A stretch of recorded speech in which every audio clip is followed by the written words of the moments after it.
I remember when I first started learning how to fly with the Air Force, I was like, I want to be a pilot because it's going to be like Top Gun. Yeah. It's going to be like, what was there was another famous Iron Eagle from when we were kids. There was I've another never famous seen that fighter plane movie. Yeah. Must be a boy movie. Yeah, and then I learned how to fly, and it was nothing like Top Gun, and it was nothing like Iron Eagle. It was all about, can you fly at a certain altitude for a certain period of time and check your instruments every 15 minutes, because every ounce of gas that you spend in the airplane has to be accounted for by some accountant who works for the government. And it was absolutely mind-numbing. Yeah, so it's funny because when I watch Beyond Skinwalker Ranch and I see the they have beautiful video, like B-roll of like the vistas and all these things. And I mean, it's like 4 seconds here, 3 seconds there. And you're like, yeah, that took us 12 hours to shoot.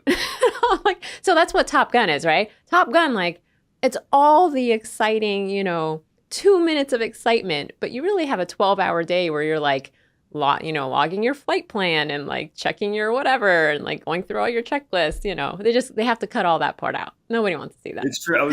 I was reading an interview from the cast of the second Top Gun movie. Yeah. The most recent Top Gun movie. Mm-hmm. And they were talking about how difficult it was because to get, just like you're saying, to get that 2 or 3 second reaction shot where they're in a cockpit and they turn their head, right? Like that one shot took multiple takes of a high-speed jet, and they're in a jet, and they're just actors. And they're not used to all of the G-forces that happen to you in an airplane. So they were talking about how they would get sick at night and how they would lose their lunch and how miserable it was and how much training it took, like physical training. Yeah. And a little bit in my heart, I was laughing at it. Because I was like, what the hell did you think it was going to be? Like, did you think it was going to be easy? You're going to sit in a plane and just turn your head? No. Those things move fast. They're freaking machines of war.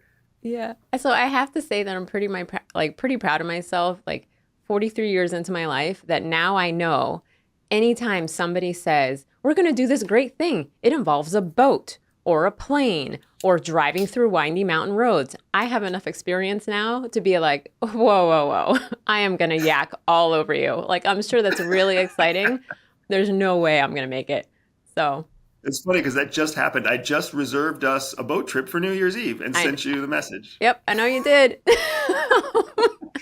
So somehow after 13 years of marriage, I still haven't learned that anything with a boat, a plane, or windy mountain roads is going to get rejected.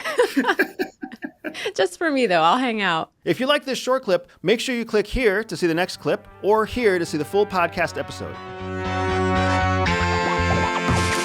Freedom! So fresh, so new. Freedom!